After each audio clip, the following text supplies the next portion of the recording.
الحمد للہ وکفا وسلام علی عبادہ الذین اصطفی۔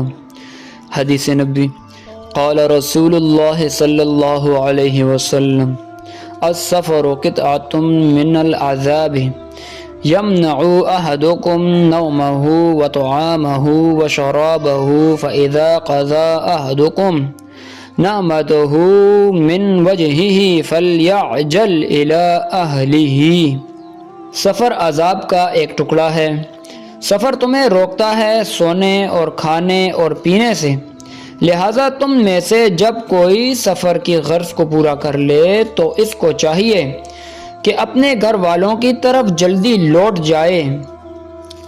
سفر میں انسان کو جسمانی و روحانی مشقت کے ساتھ ساتھ سردی و گرمی، خوف وغیرہ کا سامنا ہوتا ہے، اور زندگی کی بہت سی راحتوں کو چھوڑنا ہوتا ہے۔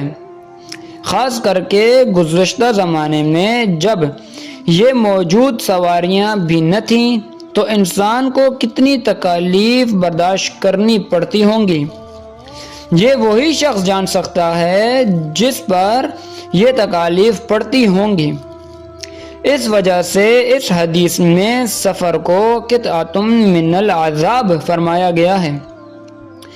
نیز یہ کہ اس حدیث میں سونے کھانے پینے کو بطور مثال کے ذکر کیا گیا ہے، ورنہ سفر اور بھی بہت سی چیزوں سے روک دیتا ہے، مثلاً یہ کہ جمعہ کی نماز، عیدین کی نماز، جماعت کے ساتھ نماز، روزہ وغیرہ سے۔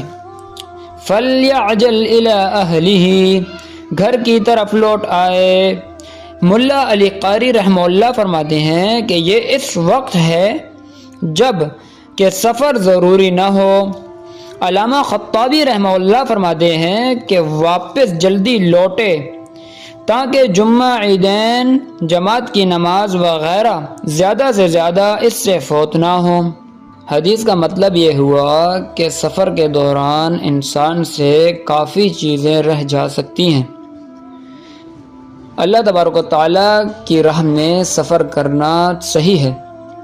اس کے علاوہ کوئی اور معاملات ہوں فضول تو اس میں اس کی کوئی گنجائش نہیں کہ جس سے انسان کے باقی معاملات، خاص کر دین کے ارکان یا رکن، کچھ بھی انسان سے ضائع ہو یا فوت ہو، یہ اچھی بات نہیں۔